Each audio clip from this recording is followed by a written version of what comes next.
तो हम स्टार्ट करते हैं पार्ट 2 की बात करते हैं। Part 2 of what? Part 2 of June 2022 के करंट अफेयर के क्वेश्चंस की बात कर रहे हैं। ठीक है, करंट अफेयर्स की एमसीक्यू की बात कर रहे हैं और एमसीक्यू के साथ साथ हम यहाँ पे देख रहे हैं कि प्रीवियस ईयर क्वेश्चंस जो आते हैं करंट अफेयर के रिलेटेड या फिर इंपॉर्टेंट प्रीवियस ईयर क्वेश्चंस, जिससे हमको ये समझ आए कि भाई करंट अफेयर से एमसीक्यू आते कैसे।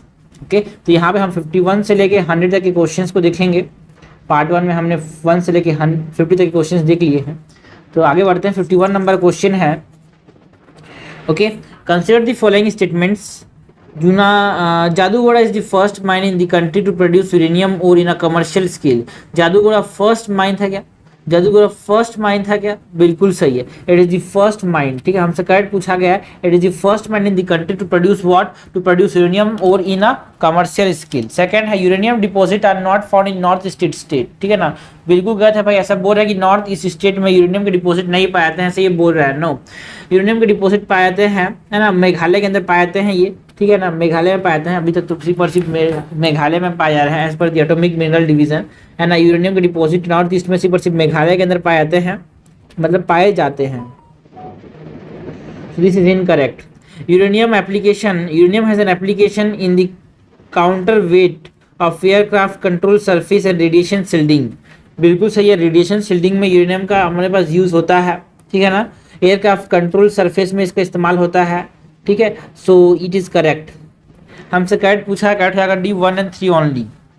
ओके, क्वेश्चन नंबर 52 है, which among the following statement best described amyloidosis. हमको बात किसकी करनी है?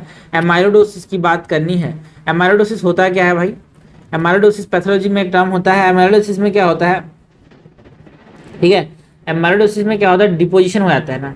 ठीक है ना, इसमें क्या होता है? एबनॉर्मल प्रोटीन का डिपोजिशन फिर बिल्डअप होता है। So a rare disease that occur when an abnormal protein builds up in an organ and interfere with the normal functioning. ठीक है, यहाँ पे मेन चीज यह है एबनॉर्मल। मेन चीज क्या है यहाँ पे? Abnormal protein builds up.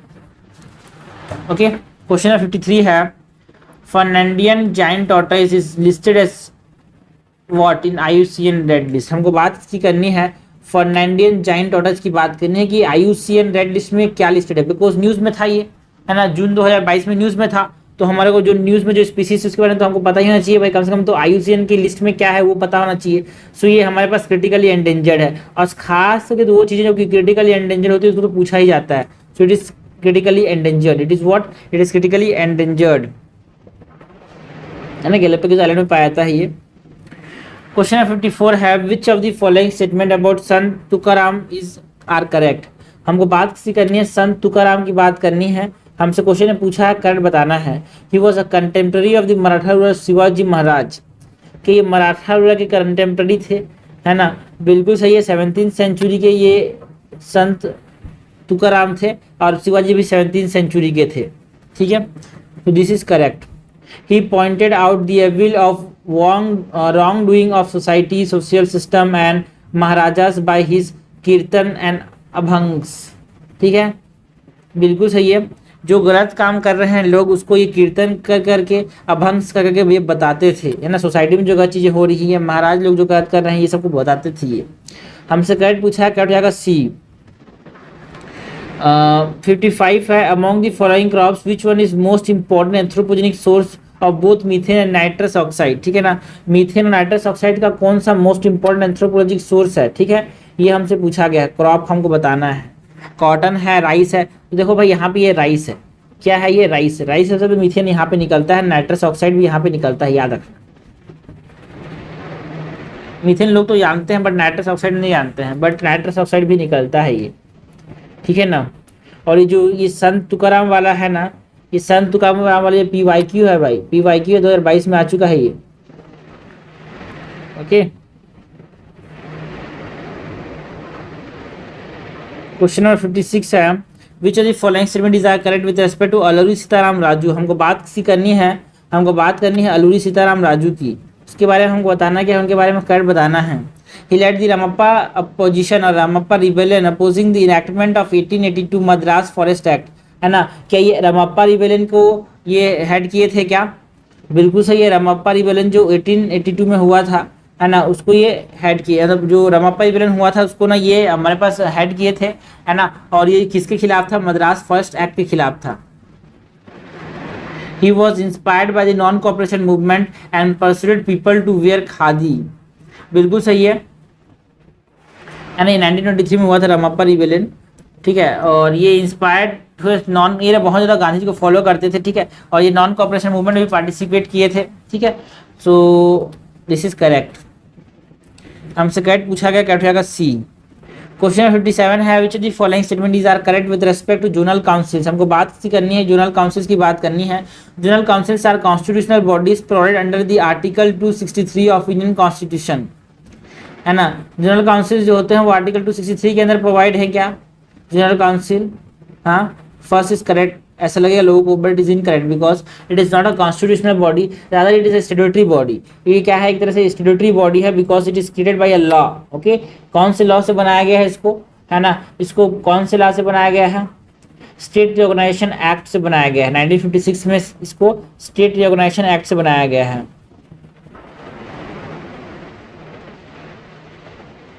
It is not a constitutional body, it is a statutory body. The Union Home Minister is the common chairperson of the General Council. कौन चेयरपर्सन है भाई? है ना, home minister. Yes, home minister जो है वो क्या है? चेयरपर्सन होते हैं इसके, है ना, कॉमन चेयरपर्सन, ठीक है ना। चेयरपर्सन, कॉमन चेयरपर्सन कौन है भाई? है ना, कॉमन चेयरपर्सन कौन होते हैं? कॉमन चेयरपर्सन जो होते हैं होम मिनिस्टर होते हैं। The union territory of Lakshadweep is member of the western zonal council. No, Lakshadweep जो है ना, they are not the part of the zonal council. Union Andaman, Lakshadweep and Andaman and Nicobar, they are not the part of zonal council. ये zonal council के part नहीं है। Okay, so this is incorrect. हमसे correct पूछा है, करेक्ट जाएगा B2 only. 58 number question, the term piece clause. हमको बात करनी है, peace clause is used frequently in with respect to which of the following international organisation. हमको पूछा गया है कि ये पीस क्लॉज है, बार बार यूज़ किया जाता है, किस इंटरनेशनल ऑर्गेनाइजेशन के रेस्पेक्ट में यूज़ किया जाता है, ये हमको बताना है। इंटरनेशनल मॉनेटरी फंड, है ना, यूनाइटेड नेशन सिक्योरिटी काउंसिल, है ना, world trade organisation, international atomic energy agency. तो पीस क्लॉज जो है वो UNSC, that is united nation security council के रेफरेंस में पूछा जाता है। ऐसा लोग सोचेंगे पीस मतलब सिक्योरिटी, सिक्योरिटी मतलब, है ना, पीस, लेकिन ये नहीं है bro. It is the world trade organisation, जिसके रेफरेंस में हमारे पास पीस क्लॉज मेंशन रहता है न्यूज़ में, है ना। Regarding the food procurement,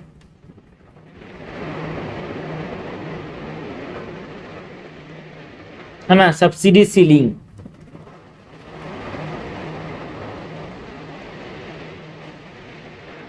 question 59 है, which of the following countries is not the part of the 5 pi alliance. हमसे पूछा है 5 पाई अलायंस का कौन सा कंट्री पार्ट नहीं है। 5 पाई अलायंस में कौन कौन सी कंट्रीज आती हैं भाई? 5 पाई अलायंस में हमारे पास कौन कौन सी कंट्रीज आती हैं? 5 पाई अलायंस में 5 कंट्रीज आते हैं, Australia, Canada, New Zealand, United kingdom, United states. Japan नहीं आता 5 पाई अलायंस के अंदर, ठीक है।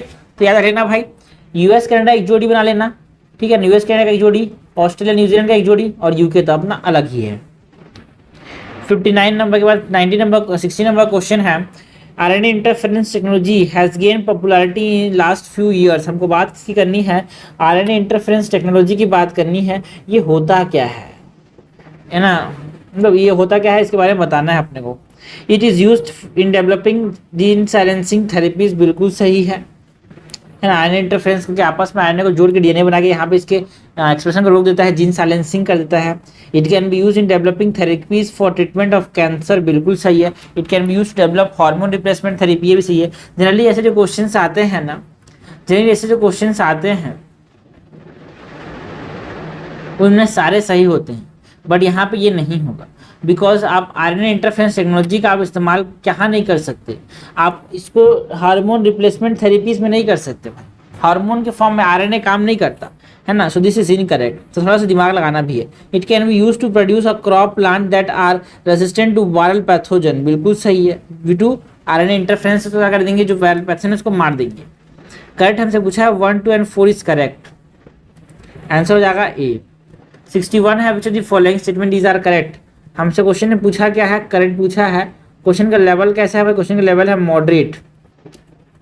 Dinosaur of the sauropods family were widespread millions of years ago in the territory that is India now। India के अंदर sauropods बहुत ज़्यादा देखने को मिलते थे क्या डायनासोर्स में? Yes. Fossil of this animal have been found in Gujarat, Madhya Pradesh and Meghalaya. बिल्कुल सही है। sauropods हमको कहाँ पे देखने को मिलते थे? इंडिया के अंदर देखने को मिलते थे, और इनका फॉसिल्स मिला है गुजरात, मध्य प्रदेश एंड मेघालय में। दोनों कट जाएंगे। 62 है which of the following statement is are incorrect. हमसे क्वेश्चन ने पूछा गया है इनकरेक्ट, हमसे पूछा गया है भाई, याद रखना इनकरेक्ट पूछा गया है। Ground water contamination can occur only due to industrial pollution. देखो only, no, it can also occur due to some uranium deposits. Okay, so first is incorrect. Contaminants found in groundwater cover broad range of physical, inorganic, chemical, organic, chemical, bacteriological, radioactive parameters। Yes, हमसे incorrect पूछा, incorrect जाएगा 1 ए only answer हो जाएगा, ए हो जाएगा answer. Which of the following statement best defines G33। हमको बात इसकी करनी है, G33 की बात करनी है, लेवल है इजी इसका, ठीक है। G33 क्या है भाई? It is a group of informal grouping at the United Nations to push for UN reforms। क्या है भाई ये?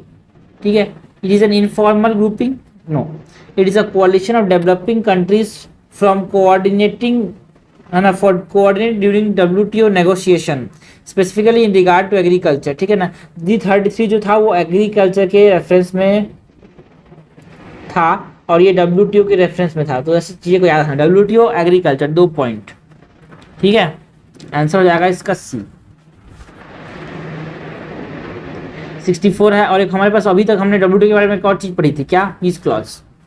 64 है which of the following initiative under Purvottar Kalyan have helped. हमको बात करनी है initiative under Purvottar Kalyan have helped in transforming the political and economic landscape of north east state in recent year। ठीक है, हमको जो पॉलिटिकल और इकोनॉमिक लैंडस्केप में, political and economic landscape of north east India कौन सा हमारे पास हेल्प किया ट्रांसफॉर्म करने में नॉर्थ ईस्ट इंडिया को,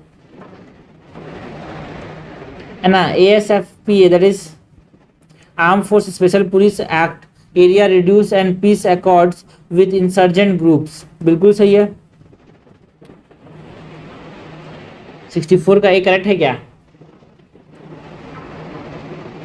बिल्कुल सही, करेक्ट है यार। ये हमको हेल्प किया नॉर्थ ईस्ट रीजन में पॉलिटिकल स्टेबिलिटी लाने में, है ना। New air routes for improving connectivity under Udan, ये भी हमको हेल्प किया।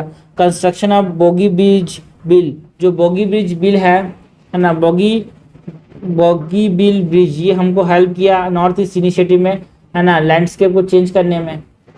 Setting up higher education institution, yes is also change. Establishment of bamboo technology park, है ना, कहाँ बनाया गया? बॉम्बू टेक्नोलॉजी पार्क कहाँ बनाया गया? त्रिपुरा के अंदर। बॉम्बू टेक्नोलॉजी पार्क कहाँ बनाया गया? त्रिपुरा के अंदर, है ना, असम के अंदर भी है। कैट हमसे पूछा गया, कैट जाएगा डी। क्वेश्चन 65 है, consider the following statements. Question का लेवल कैसा है भाई? क्वेश्चन का लेवल है difficult. Genetic change can be introduce in cell that produce egg और sperm of a prospective parent. क्या जेनेटिक चेंज लाया जा सकता है? हाँ, जेनेटिक चेंज तो लाया जा सकता है, बट इट इज इलीगल ना। A person genome can be edited before birth at early embryonic stage. बिल्कुल सही है, it can be done. Human induce pluripotent stem cell can be injected into embryo of a pig. बिल्कुल सही है। Pluripotent मतलब जो कि किसी को भी किसी भी सेल में यहाँ पे बन सकते हैं, ठीक है ना, डिफ्रेंशिएट हो सकते हैं। तो पिग के अंदर, पिग के एम्ब्रियो में ह्यूमन के सेल डाला जा सकता है।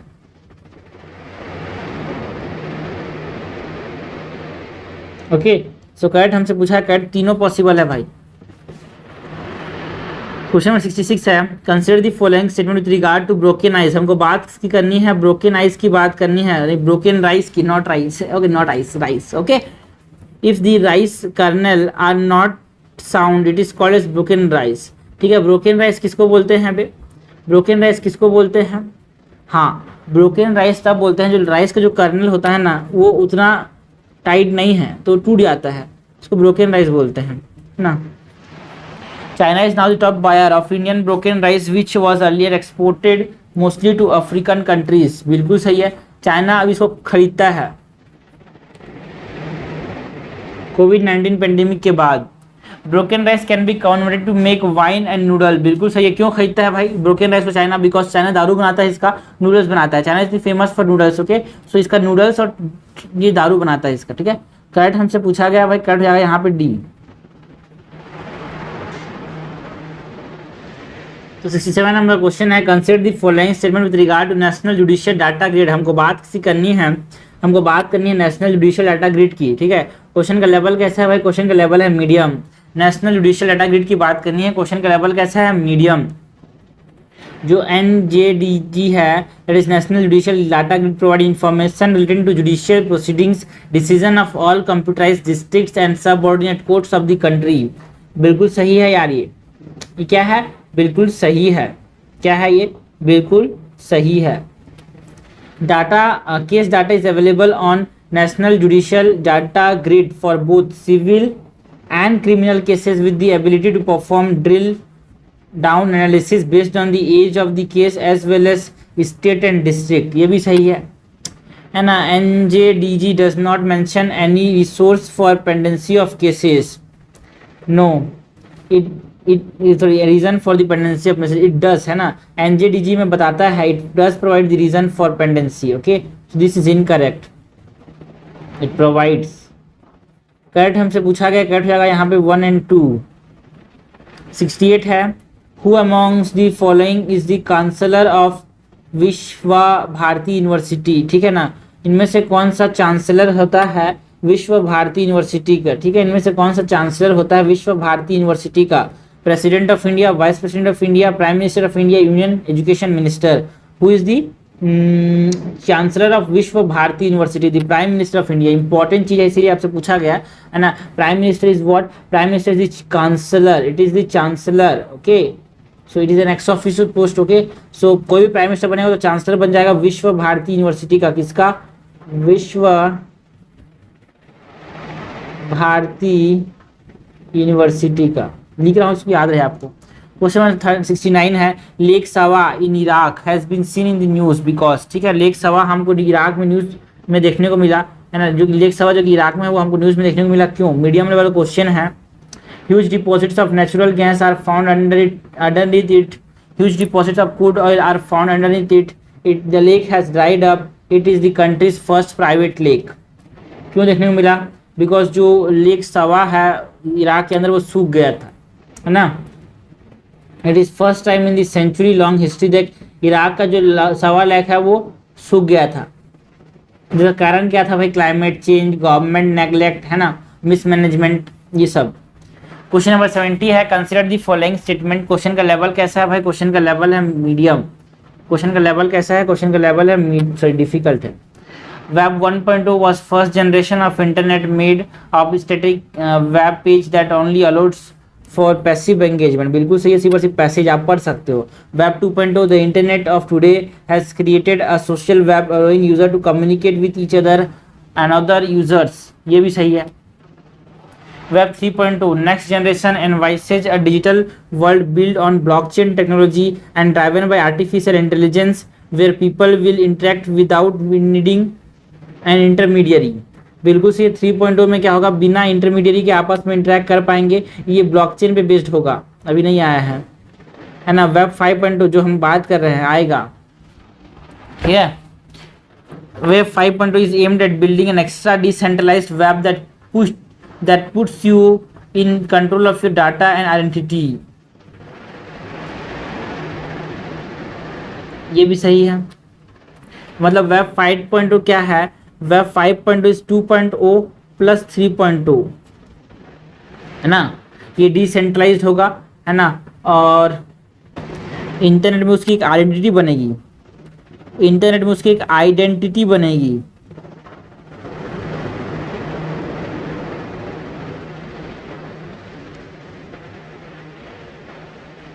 इसे याद रखना।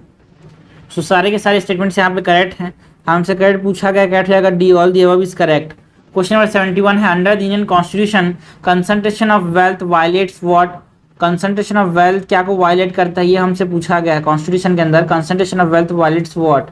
Right to equality, directive principles of state policy, right to freedom, concept of welfare state. ठीक है, तो 71 का आंसर हमारे पास आपको पता होना चाहिए भाई, एकदम बेसिक क्वेश्चन है। डायरेक्टिव प्रिंसिपल्स में क्या बताया गया है? डायरेक्टिव प्रिंसिपल्स में आर्टिकल 39 ने बोला है कि दी स्टेट शुड, है ना, क्या करना चाहिए भाई, है ना, कंसंट्रेशन ऑफ वेल्थ को प्रिवेंट करना चाहिए, है ना। ये क्या करना चाहिए, है ना, डज नॉट रिजल्ट इन दी, है ना, operation of economic system does not result in the concentration of wealth. तो इसको स्टेट का ये फर्ज बनता है कि कंसंट्रेशन ऑफ वेल्थ को प्रिवेंट करे। लेकिन अगर कंसंट्रेशन ऑफ वेल्थ हो रहा है तो स्टेट की एबिलिटी खत्म हो रही है, डायरेक्टिव प्रिंसिपल वायलेट हो रहा है। क्वेश्चन नंबर 72 है, consider the following statement with regard to census exercise in India. हमको बात किसी करनी है, सेंसस एक्सरसाइज की बात करनी है। सेंसस एक्सरसाइज, जनगणना। Census is conducted under the provisions of census act of 1948। जो चुनाव होते हैं वो सेंसस एक्ट के अंदर होते हैं क्या? बिल्कुल सही है। The decennial census is conducted by the office of registrar general and census commissioner under the ministry of home affairs. बिल्कुल सही है ना। ये जो 10 साल में जो सेंसस होते हैं वो किसके अंदर होते हैं? मिनिस्ट्री ऑफ होम अफेयर्स के अंदर होता है ये, office of registrar general and census commissioner के अंदर। This is also correct. The information collected during the population census is so confidential that it is not even accessible to the court of law. बिल्कुल सही है, इतना confidential होता है data, court of law को भी इसको नहीं रख सकता ये। ओके, नाउ हमसे करेक्ट पूछा गया है, करेक्ट हो जाएगा D, all the above is correct. Question number 73 है, consider the following statement with regard to national pension system. हमको बात किसकी करनी है? नेशनल पेंशन सिस्टम की बात करनी है। NPS is being implemented and regulated by the pension fund regulatory and development authority. Okay, बिल्कुल सही है कि जो एनपीएस है, नेशनल पेंशन स्कीम है, उसको रेगुलेट कौन करता है? पेंशन है तो पेंशन वाली चीज़ें करेगी ना। हाँ बिल्कुल सही है। National pension scheme is implemented by PFRDA. Pension इतनी सारी चीज़ें कौन है? पीएफआरडीए। और आईआरडीआई क्या करता है? Insurance regulatory and development authority of India क्या करता है? वो इंश्योरेंस से रिलेटेड चीज़ों को देखता है। Okay, so first is correct. Second है, the overseas citizen of India and the person of Indian origin card holder and Hindu undivided family are not eligible for opening NPS account. No, अभी ये available, ये क्या हो चुके हैं? Overseas citizen of India भी यहाँ पे क्या कर सकते हैं? एनपीएस अकाउंट खोल सकते हैं। ठीक है ना। So this is incorrect.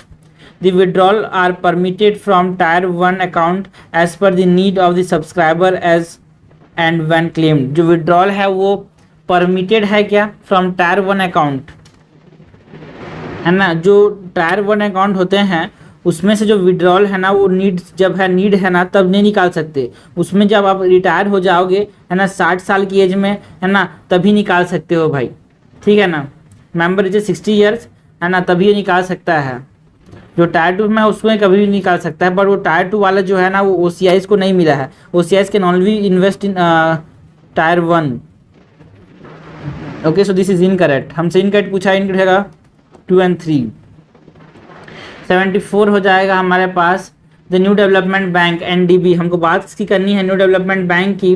Formally refer to as the BRICS development bank, a development bank established by BRICS state Brazil, Russia, India, China and South Africa, has 4 more member apart from 5 folding states, name them. ठीक है ना। BRICS में हमारे जो new development bank में India, Russia, China, Brazil, south Africa के अलावा और 4 मेंबर हैं। वो कौन कौन से हैं? क्वेश्चन का लेवल कैसा है भाई? डिफिकल्ट है। हमको वो बताना है कि और कौन कौन से स्टेट्स इसके अंदर हैं। ओके, सो बांग्लादेश है, बिल्कुल सही है। इजिप्ट है, बिल्कुल सही है। UAE है, बिल्कुल सही है। यूराग्वे है। ठीक है ना। UAE, यूराग्वे और इजिप्ट 2021 में आए थे, ये 2021 में ऐड किए गए। बांग्लादेश, UAE, यूराग्वे और UAE को, बांग्लादेश, इजिप्ट, UAE, यूराग्वे, इनको 2021 में ऐड किया गया था। So this is correct. Question number 75 है, consider the following statement with regard to the periodic labour force participation. हमको बात किसी करनी है? पीरियडिक लेबर फोर्स पार्टिसिपेशन की बात करनी है। It was launched by the national statistical office. याद रखो, लेबर फोर्स पार्टिसिपेशन की बात करें तो लेबर ब्यूरो करेगा ना। कौन करेगा? लेबर ब्यूरो करेगा। ये सोच के लोग इसको गलत कर देंगे, बट वो गलत होंगे, because it is release by NSO। ठीक है ना। ये डाटा है, डाटा को नेशनल स्टेटिस्टिकल ऑफिस निकालती है। The National Statistical Office uses rotational panel sampling design in urban areas to access the labor force participation rate। बिल्कुल सही है। जो एनएसओ जो है ना वो किसका इस्तेमाल करती है रोटेशनल पैनल सैम्पलिंग डिजाइन का, है ना, जिससे वो क्या कर पाए, रोटेशन, जिससे वो लेबर फोर्स पार्टिसिपेशन का एक्सेस कर पाए। The labour force participation rate is the percentage of person in the labour force that is working और सीकिंग वर्क और available for work in the population. बिल्कुल सही, लेबर फोर्स पार्टिसिपेशन रहता है कि कौन सा पॉपुलेशन काम करना चाह रहा है, कौन सा काम कर रहा है। करेक्ट हमसे पूछा कर रहा है, करेक्ट जाएगा यहाँ पे all the above. Okay, now question number 76 है with reference to Madanapalle of Andhra Pradesh. हमको बात किसकी करनी है, Madanapalle of Andhra Pradesh. Which one of the following statement is correct. Madanapalle news में था, है ना, यहाँ पे इसीलिए हमसे पूछा गया है, ये जून 2022 में न्यूज में था, इसीलिए यहाँ पे हमसे पूछा गया है। ऐसी तो चीजें जो न्यूज में होती है उसको पूछा जाता है, बट लोग इग्नोर करते हैं, इसीलिए क्वेश्चन नहीं बनता यार। तो ये अभी आपको अचानक से पूछ देगा 2023 की प्रीलिम्स में कि मडनापल्ली क्यों न्यूज में था, है ना, इसके बारे में बता दो। तो कभी जो आदमी एक महीना पहले गलती से पढ़ा होगा वो तो ऐसे ही भूल जाएगा, इसलिए हमको करंट अफेयर रिवाइज करना भी जरूरी है। और रिवाइज आप किताब को ऐसे रिवाइज नहीं कर सकते, करंट अफेयर में क्या था, पॉइंट वाइज रिवाइज करोगे, एमसीक्यू रिवाइज करोगे तो आपको आसानी से रिवाइज हो जाएगा। Madanapalle of Andhra Pradesh, which of the following statement is are correct. हमको करेक्ट बताना है। Pingali Venkayya design the tricolour Indian flag here.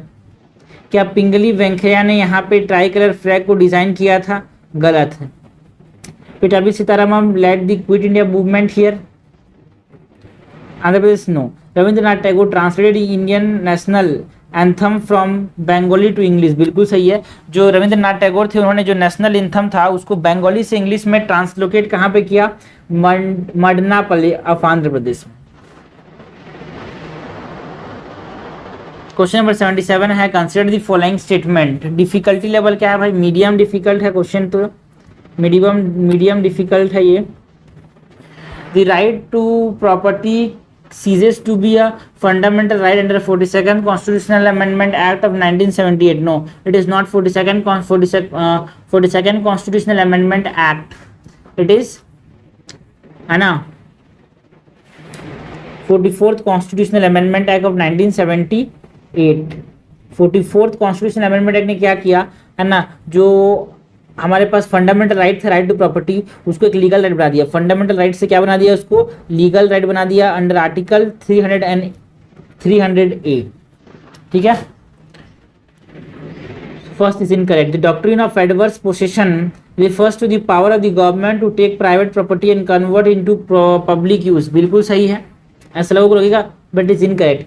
Adverse possession क्या है भाई, it is a legal theory that assert that if a renter has inhabited a property for 12 years and the owner does not take action, the tenant is awarded ownership right to the property। मतलब अगर कोई एक आदमी 12 साल किसी जमीन में रह रहा है, कोई आदमी 12 साल से एक जमीन में रह रहा है और जो जमीन का मालिक है उसको कुछ नहीं बोल रहा है, ठीक है, तो ये जो आदमी है जो 12 साल से उस जमीन में रह रहा है, तो उस जमीन जो आदमी है उसको मालिक, उस आदमी को उसको ओनरशिप दे देना चाहिए। यही है doctrine of adverse possession. This is incorrect, किसी से लेने की बात नहीं होता। करेक्ट हमसे पूछा है, करेक्ट जाएगा नॉन। क्वेश्चन नंबर 78 है which of the following statement is are correct, है ना, करेक्ट हमसे पूछा गया है। डिफिकल्टी लेवल कैसा है भाई, मीडियम है ये।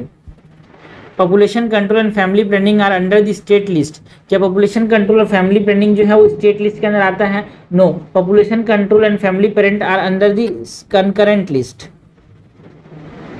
Population control and family planning are under the concurrent list. देखो ये सब चीजें ऐसे आपको जब पढ़ोगे ना तो आपको दिमाग में नहीं अटकेगी भाई, अचानक से जब आप क्वेश्चन मिलेगा आप गलत करोगे तभी ये सब अटकेगा।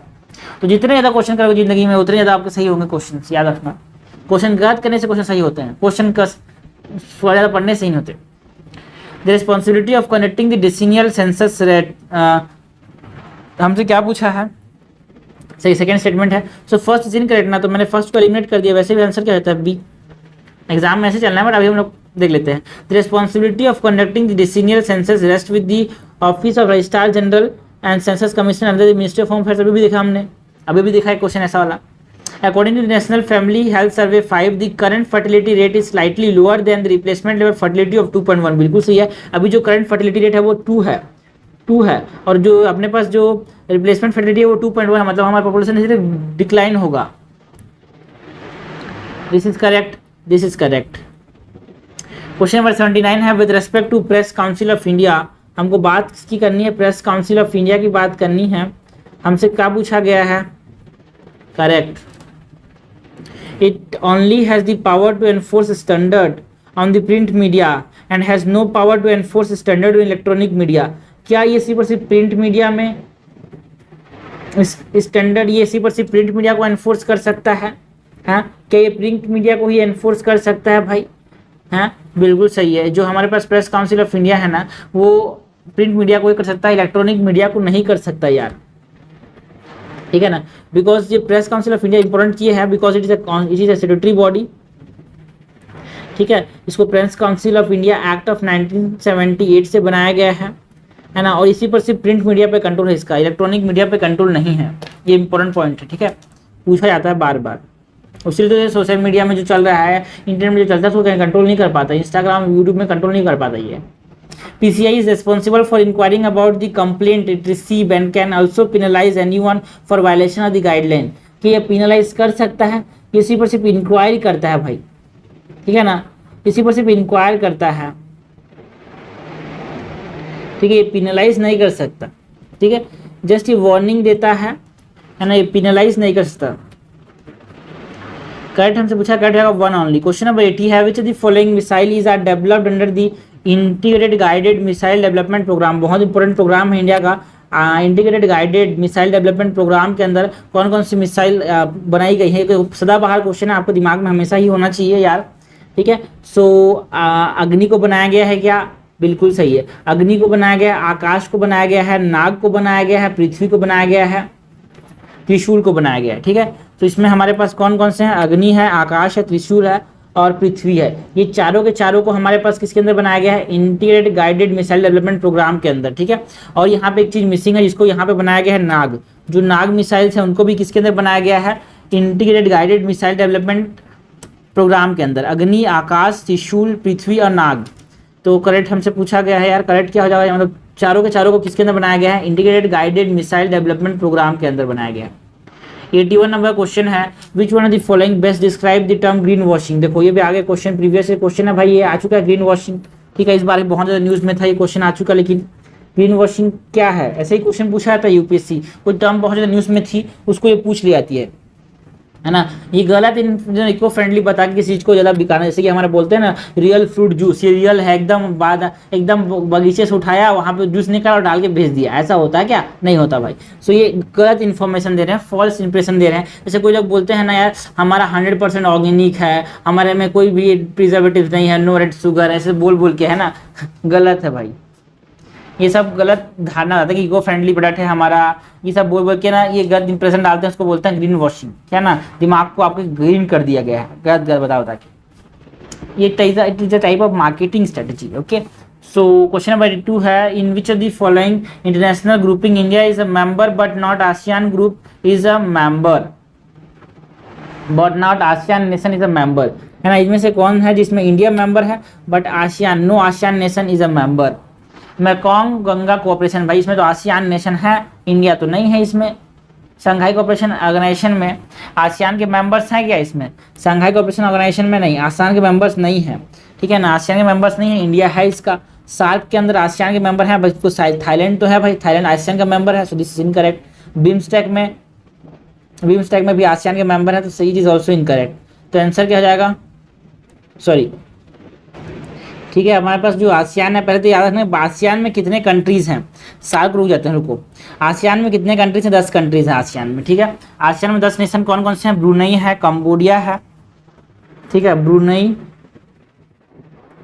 Brunei, Cambodia, Indonesia, Laos, Malaysia, Myanmar, Philippines, Singapore, Thailand, Vietnam, ठीक है।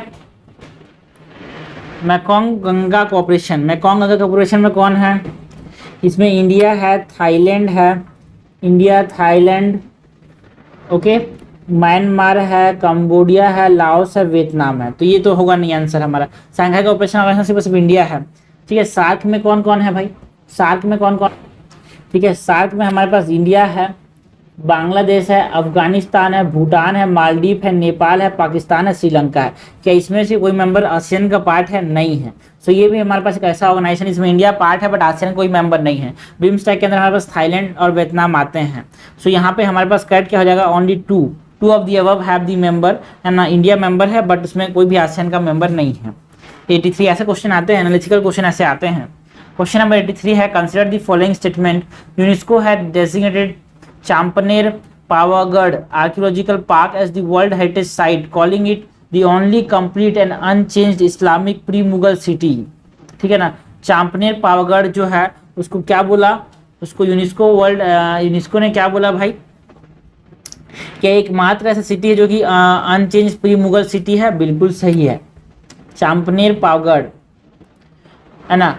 Kalika Mata temple lies within the Champaner Pavagadh archaeological park, बिल्कुल सही है। The temple complex also houses dargah, yes, temple के अंदर दरगाह है, ये याद रखना। यहाँ पे टेम्पल के अंदर दरगाह है, इंपॉर्टेंट चीज़ है। जहाँ पे थोड़ी सारी चीज़ होती है ना, वहाँ पे ये वो इंपॉर्टेंट हो जाता है यूपीएससी के लिए। ठीक है, करेक्ट हमसे पूछा है, करेक्ट रहेगा ऑल दी अबव। और ये चांपनेर वाला जो जगह है वो कहाँ पे है भाई? ये गुजरात में है ना, ये गुजरात के अंदर है। क्वेश्चन नंबर 84 है, which of the following nation is not a member of I2U2? भाई I2U2 में कौन है? इंडिया है एक आई, दूसरा आई है इजराइल, है ना, ईरान नहीं है, याद रखना, कंफ्यूज किया जाएगा। फिर इसके बाद यू क्या है? USA, एक और यू क्या है? UAE। ठीक है, तो नॉट अ मेंबर पूछा है। ठीक है, तो not a member, Indonesia is not a member, UK is not a member, Israel is a member, UAE is a member, India is a member, Ukraine is not a member. तो correct हमसे पूछा गया है, correct रहेगा 1 to 6, answer हो जाएगा B.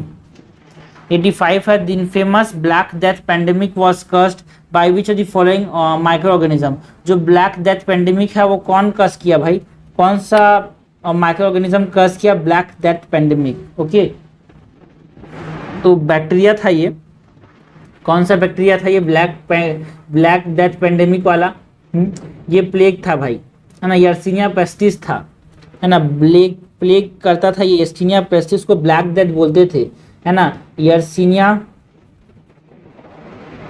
Pestis, है ना, ये ब्लैक डेथ करता था। 500 लॉन्ग साल तक इसका पेंडेमिक चला था, याद रखना। क्वेश्चन नंबर 82 है, R2 code of practice. R2 code of practice constitute a tool available for promoting the adoption of UPSC। R2 code of practice की बात करनी है अपने को। R2 code of practice constitute a total available, okay, R2 code of practice constitute a tool available for promoting the adoption of। R2 code of practice क्या है भाई? इसकी क्यों न्यूज़ में था R2 code of practice? तो ये news में था because it is an environmentally responsible practice. R2 code of practice क्या होते हैं? ये इन्वायरमेंटली रिस्पॉन्सिबल प्रैक्टिस होते हैं इन इलेक्ट्रॉनिक रिसाइकलिंग इंडस्ट्री। ठीक है ना, इलेक्ट्रॉनिक रिसाइकलिंग इंडस्ट्री में ये इन्वायरमेंटली रिस्पॉन्सिबल प्रैक्टिस होते हैं। ठीक है, इनको सस्टेनेबल इलेक्ट्रॉनिक रिसाइकलिंग इंटरनेशनल ने बनाया था। क्वेश्चन 87 है, consider the following rainfall distribution categories by the Indian meteorological department. हमको किसकी बात करनी है? रेनफॉल डिस्ट्रीब्यूशन कैटेगरीज की बात करनी है। Rainfall distribution categories by the Indian meteorological department on all India scale. The normal और near normal when the percentage departure of actual rainfall is +-10% of LPA, that is between 96 to 104% of LPA। long period average below normal when departure of actual rainfall is less than 10% of LPA, that is 90 to 96% of LPA। ये first correct है यार, first correct है क्या? First statement बिल्कुल correct है यार। देखो ये क्या है, इंडियन मेट्रोलॉजिकल डिपार्टमेंट के बारे में हमको रेनफॉल डिस्ट्रीब्यूशन के बारे में बताना है। ठीक है, तो फिर से मैं बोलता हूँ, नॉर्मल और near normal when percentage departure of actual rain जो है, नॉर्मल कब बोलेंगे भाई? जब परसेंटेज डिपार्चर +-10% के आसपास है। ठीक है ना, and that is between 96 to 100% of the long period average, बिल्कुल सही है। बिलो नॉर्मल कब बोलेंगे? जब when the departure of actual rainfall is less than 10% of LPA, that is 90 to 96% of LPA, long period average के 10% कम है। है ना। एवब नॉर्मल कब बोलेंगे, when actual rainfall is 104 to 110%, that is around 10% more than the long period average.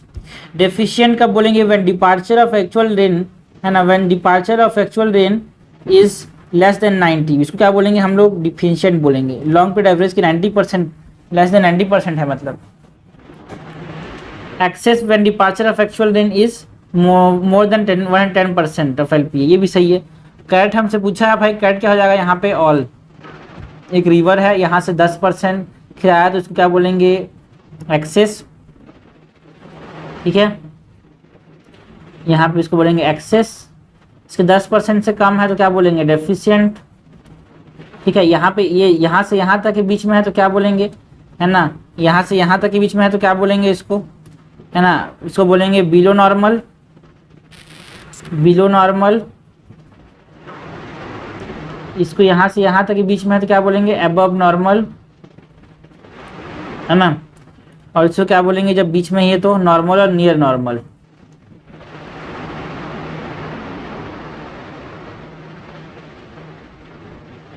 Okay, so correct पूछा है, correct हो जाएगा ऑल दी अबव। 88 है, consider the following statement about the properties of urea. हमको बात किसकी करनी है, प्रॉपर्टीज ऑफ यूरिया की बात करनी है।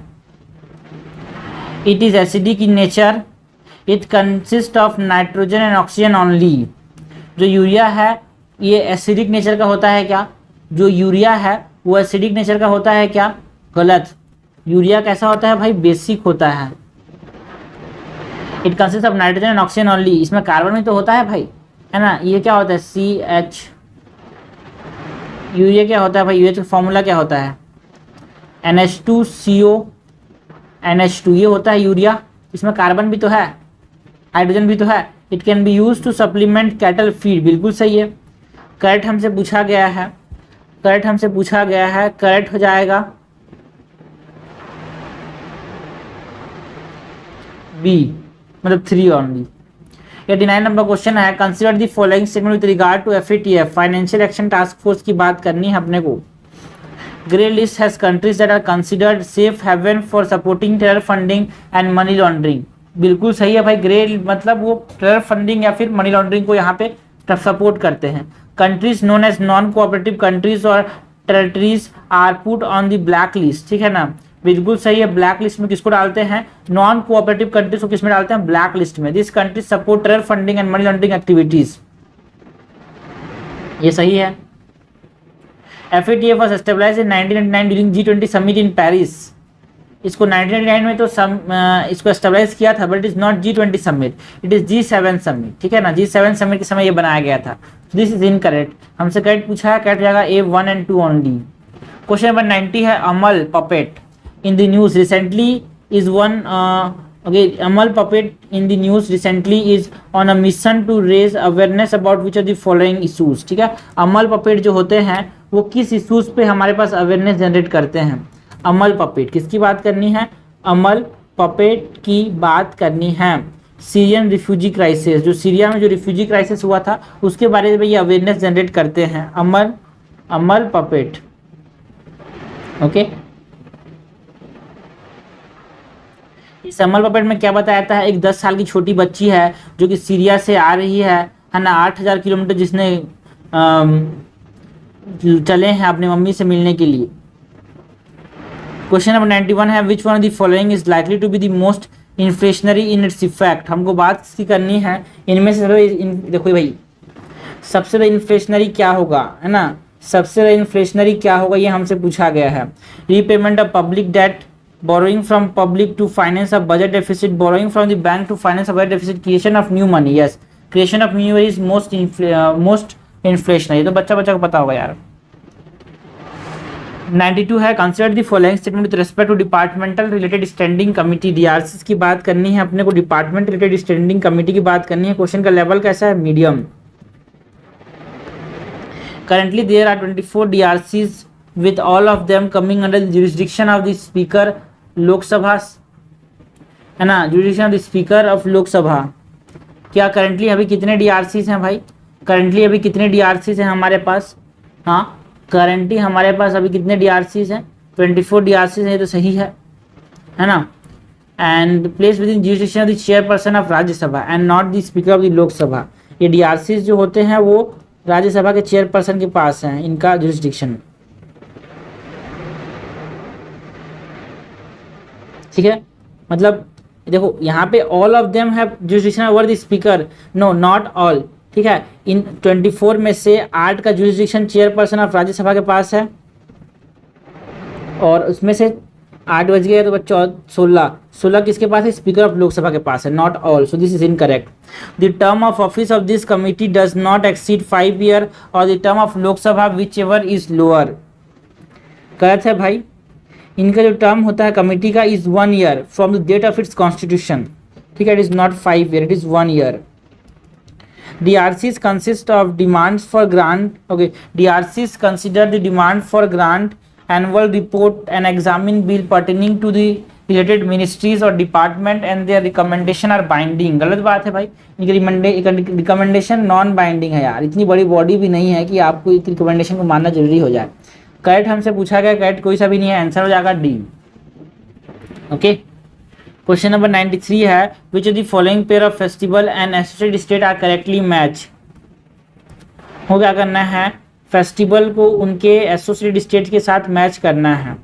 क्या करना है? करेक्टली मैच करना है। सारहुल फेस्टिवल जो होते हैं, क्या वो झारखंड में होता है? सारहुल फेस्टिवल बिल्कुल सही है। वंचुआ फेस्टिवल कहाँ पे होता है? असम में होता है, ये भी सही है। नोंगकेरम फेस्टिवल मेघालय में होता है, ये भी सही है।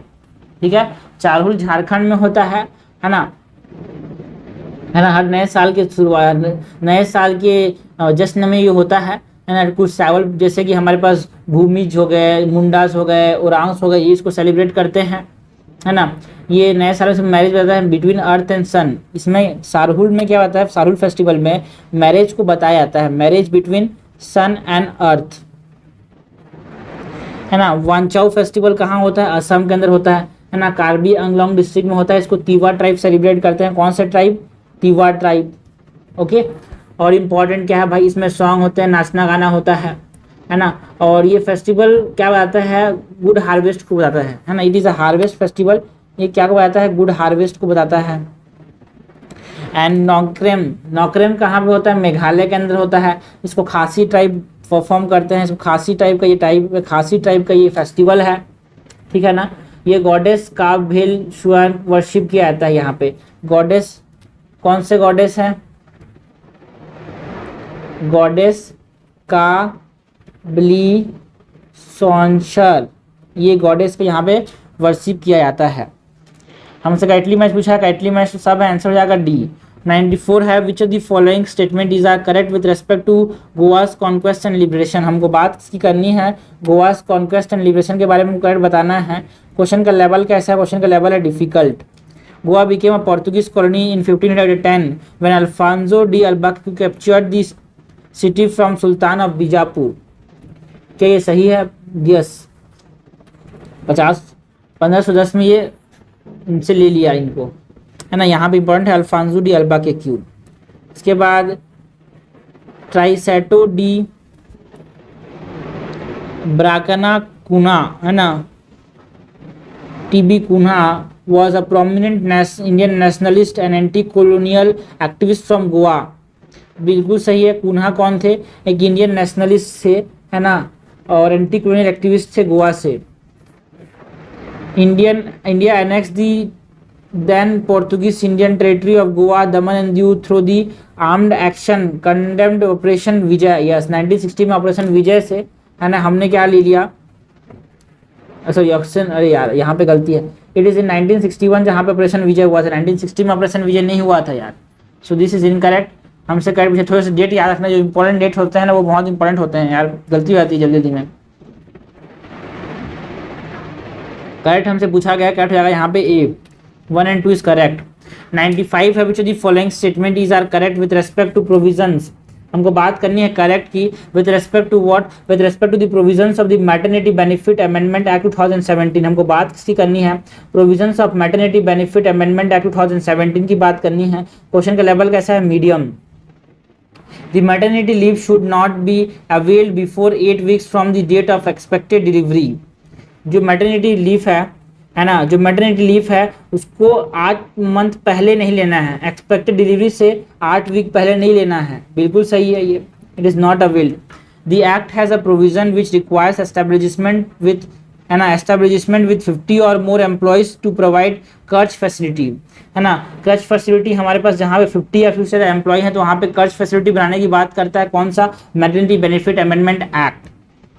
And there is a mandatory work from home provision which the employee can avail after the end of the maternity leave period for up to 6 month। क्या 6 मंथ तक ये होम, है ना, इट इज एलिजिबल, है ना, from home in case of basic demand depending on the nature of the work, ठीक है ना, ये वर्क फ्रॉम होम एलिजिबल तो है but it is not mandatory and it depend on the nature of the work, it is not mandatory, so this is incorrect. हमसे correct पूछा गया, करेगा बी। क्वेश्चन नंबर 96 है, consider the following statement. Question का level कैसा है, question का level है easy.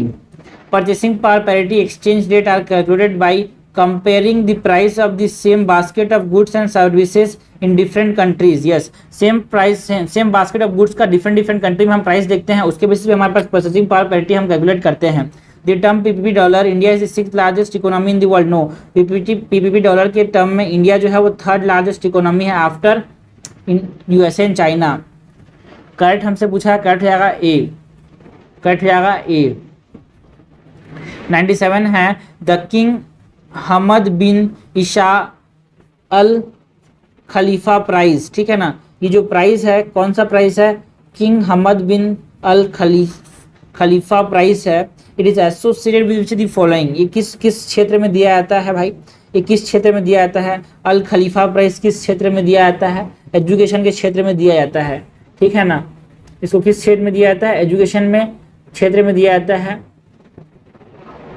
It is the use of information and communication technology, है ना, इंफॉर्मेशन एंड कम्युनिकेशन टेक्नोलॉजी का यूज देखना है अपने को एजुकेशन के अंदर, इसके बेसिस पे इसको दिया जाता है ना।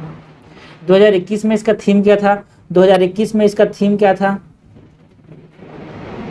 इसका थीम था use of technology to enable inclusive crisis resilient learning system.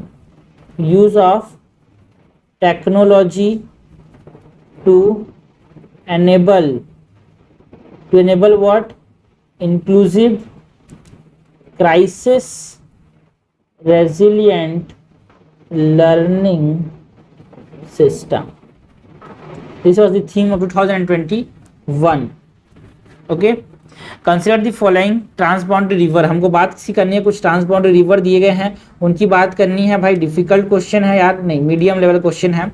फेनी, तिस्ता, अमनगोट, Kushiyara, which of the above statement is are correct. हमसे करेक्ट पूछा गया है, क्या पूछा गया है, करेक्ट पूछा गया है। 98 का करेक्ट क्या होगा, 98 का करेक्ट है सब, because this all are transboundary river, ठीक है ना, this all are transboundary river between India and Bangladesh। Feni and Tista, Umangot, Kushiara, these are all transboundary river between India and Bangladesh, all, okay,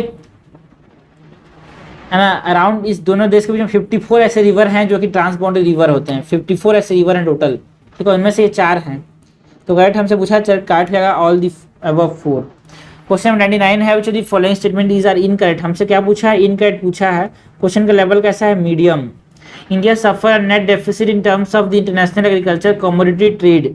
yes, है ना, commodity trade में हमारा क्या है, एक नेट डेफिसिट है, ऐसा ये बोल रहा है, ये गलत है भाई, बिकॉज हमारे पास फाइनेंशियल ईयर 2022 में हमारा नेट सरप्लस था, ठीक है ना, हमारा एक्सपोर्ट ज़्यादा था इम्पोर्ट से। फाइनेंशियल 2022 में among the agriculture commodities import by India, edible vegetable oil account for the highest import in terms of value the last few year. बिल्कुल सही है, हमारे जो इम्पोर्ट्स होते हैं सबसे ज़्यादा इम्पोर्ट्स किसके होते हैं, वेजिटेबल ऑयल्स के होते हैं, है ना। 70% of the edible oil consumption जो है वो इम्पोर्ट्स पे डिपेंड करते हैं।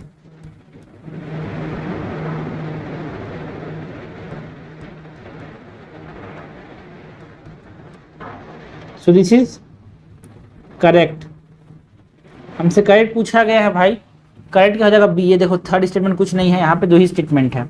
100 नंबर क्वेश्चन है, consider the following statement with respect to legislative council in India. हमको बात किसकी करनी है, लेजिस्लेटिव काउंसिल की बात करनी है ना। The creation of legislative council require both the legislative assembly of the concern state and the parliament to pass resolution by special majority. क्या दोनों जगह से स्पेशल मेजोरिटी से रेजोल्यूशन पास होना चाहिए? क्या दोनों जगह से स्पेशल मेजोरिटी से रेजोल्यूशन पास होना चाहिए? ये गलत है भाई। स्पेशल मेजोरिटी कहाँ से? स्टेट से। एंड सिंपल मेजोरिटी कहाँ से? सिंपल मेजोरिटी कहाँ से? Parliament. Okay, so this is incorrect, this is incorrect. Special majority by the legislative assembly and parliament से कैसा? Simple majority. The legislative council of a state shall not have more than half of the total strength of the state legislative assembly. No, not half, 1/3। 1/3 से ज़्यादा member नहीं होने चाहिए। And not less than 40 member. ये सही, so it is incorrect. Currently 7 states have legislative council in India. No, currently 6 states। 6 state में कौन कौन है? महाराष्ट्र है ना, महाराष्ट्र है, कर्नाटका है ना, महाराष्ट्र, कर्नाटका, आंध्र प्रदेश है, तेलंगाना है, उत्तर प्रदेश है, बिहार है ना। तो महाराष्ट्र, कर्नाटका एक जोड़ी, आंध्र प्रदेश, तेलंगाना एक जोड़ी, यूपी बिहार एक जोड़ी, 6 स्टेट्स हैं। करेक्ट हमसे पूछा गया है यार, करेक्ट यहाँ पे कोई सा भी नहीं है। करेक्ट क्या है यहाँ पे? None of the above. ठीक है, आंसर क्या हो जाएगा? आंसर हो जाएगा डी। सो ये 100 क्वेश्चन हो गए। ये पार्ट 2 हो गया। उसके बाद हम नेक्स्ट बाद में इसके पार्ट 3 में बात करेंगे 100 से लेके 150 तक के आगे के क्वेश्चंस की बात करेंगे, 151 तक के क्वेश्चंस की बात करेंगे।